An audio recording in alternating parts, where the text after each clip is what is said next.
Burası dolduktan sonra orada kalabilirler artık.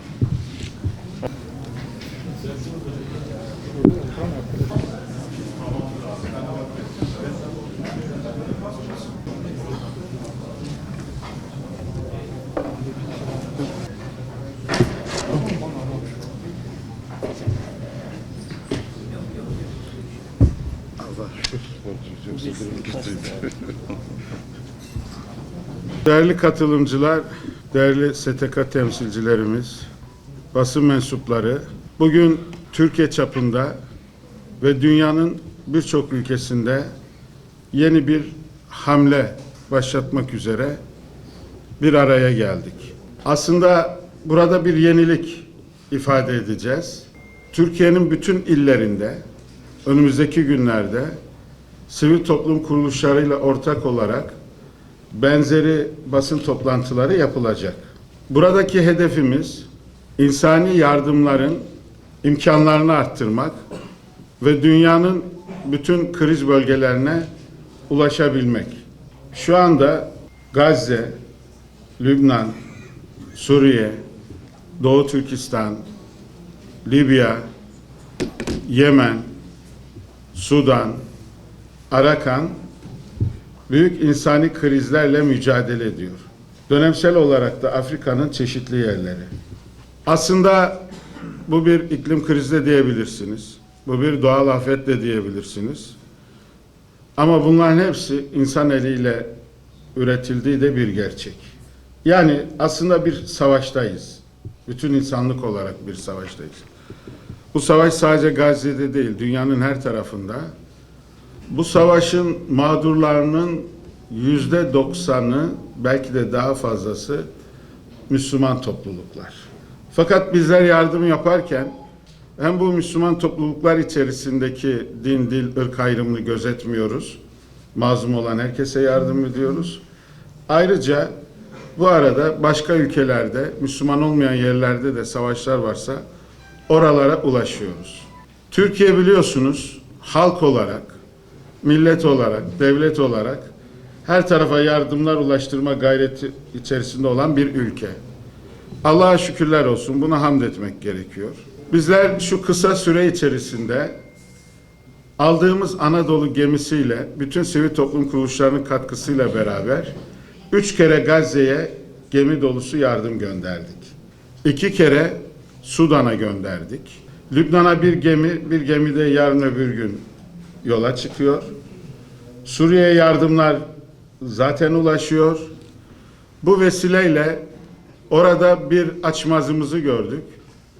Halktan yardım toplarken sadece savaş bölgeleri ve kriz bölgelerinden bir tanesini ifade ettiğimiz zaman, mesela Gazze dediğimizde, Gazze'ye yollar kapandığında bu yardımların rıhtımlarda veya başka yerlerde çok zor şartlarda kaldığını ve bazen de zamanın geçme ihtimali olduğunu görüyoruz.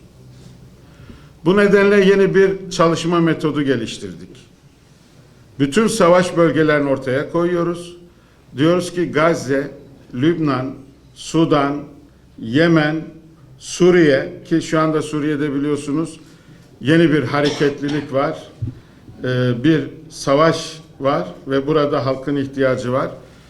Bütün bu savaş bölgelerine yönelik halkımızdan aynı yardım talep ediyoruz.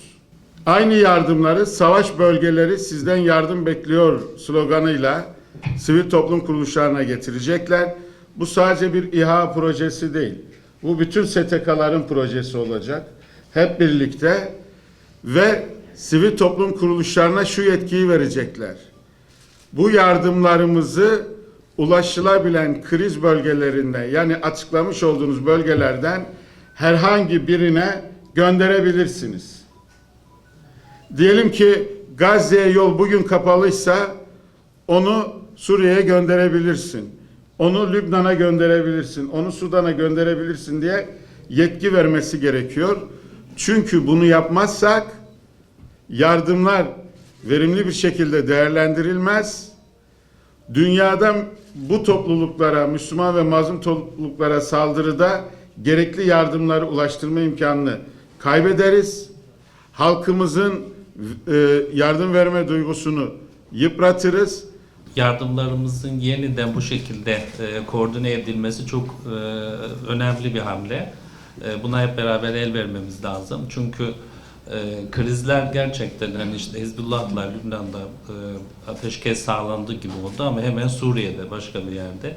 Bizim artık bu takibimizi, bu yardımlaşma özelliğimizi bir hayatımızın devamlılığı olacak şekilde bir hayat felsefesi haline getirmemiz lazım. Bir yaşam biçimimizin olması lazım. Bazen basında belli yerler öne çıkıyor. Hızlıca deprem yardımlarını hızlı yapıp sonrasında bırakmak gibi böyle bir problemimiz oluşuyor. Onun için burada bir sivil toplum kuruluşları hep beraber bunu diri tutar ve yeni formatı özellikle öne çıkarırsak işte nerede ulaşım ve ulaştırma şey varsa oraya doğru yönlendirmek, bu olumsuz haberler hızlı yayılıyor. İşte yardımları biz gönderiyoruz, oralarda bir yerde bekliyor. Bekleyen beklesin ama gidebilen yere gitmesi çok daha önemli. Ben bugünkü, bu sabahki bu hamlenin çok önemli bir kilometre taşı olacağını, bizi bekleyen kardeşlerimize daha çok yardımların gideceğini şimdiden söyleyebilirim ama bizim emeğimize bağlı. Onun için ben de bu yolda memur sen olarak biz üzerimize düşen bütün görevi yaparak inşallah kardeşlerimize ulaşma noktasında çabamız devam edecek.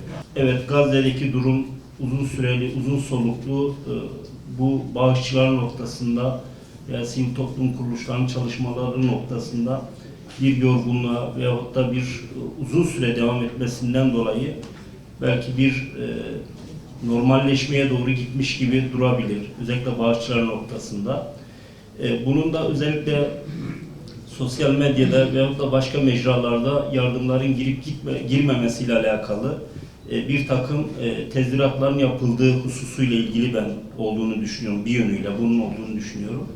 O yüzden yardımlar geç de olsa girdiğini, çalışmaların içerisinde zorluklarla beraber devam ettiğini, bu noktada belki bir alternatif oluşturulması açısından da eğer Gazze öncelikli, Lübnan öncelikli çalışmaların eğer bir takım oradaki aksamalardan kaynaklı durumdan dolayı da belki bu yardımların başka bölgelere, çünkü biz şu anda Gazze'yi, Lübnan'ı konuşmamış olsaydık muhtemelen Sudan'ı ve başka ülkeleri konuşacaktık. Hakikaten şu anda orada çok ciddi krizler, ciddi sıkıntılar var. Bu noktada bu uzun soluklu süren bu sürecin bıktırmadan aynı ilk günkü bir heyecanla, gayretle çalışmaların devam etmesi gerektiğini, bağışçıların da bu noktada daha hassas davranması gerektiğini hususunu ifade edeyim. Şunu hatırlatmak isterim. Resulullah Aleyhisselam içinizdeki zayıflar yüzünden rızıklanıyorsunuz buyuruyor. Allah Teala bizi bu bilinçten uzaklaştırmasın. İslam coğrafyasının her yerinde kardeşlerimiz ağır imtihanlardan geçiyor. Bizler de kardeşlerimizle imtihan ediliyoruz. Bu noktada kardeşlerimize yardımcı olmak bizim sadece bir işte yardımseverliğimizin, hayırseverliğimizin bir yansıması, bir göstergesi değil. Bizim vazifemiz, sorumluluğumuz. Rabbimiz inşallah bu sorumluluğu en güzel biçimde yapanlardan eylesin. Türkiye'li Müslümanların, bunu vurgulamak isterim, uzun bir zamandır biliniyor bu. Dünyada yardım konu noktasında dünyada Türkiye bu anlamda öncü bir pozisyon arz ediyor. Devletiyle, halkıyla, özellikle de bunun arka planında Türkiye'li Müslümanların, İslami kuruluşların, İslami hayır faaliyeti, yardım faaliyeti yürüten kuruluşların bu konuda nasıl çalıştıklarını, nasıl öncü bir rol oynadıklarını biliyoruz. Bundan dolayı da hamd ediyoruz. Rabbimiz inşallah bu güzelliği daha da ileriye taşımayı, daha sistematik hale getirmeyi bizlere nasip etsin. Türkiye insani yardım gücünün çok önemli bir parçası. Bugün gündeme getirilen konu ise kamuoyumuzun özellikle dikkatini çekmeye yönelik çok önemli bir adımdır. Çok stratejik bir yaklaşım. Bunu gündeme getirdiği için ayrıca teşekkür ediyoruz. Çünkü kamuoyumuzda bu çok spekülasyon edilen bir konu.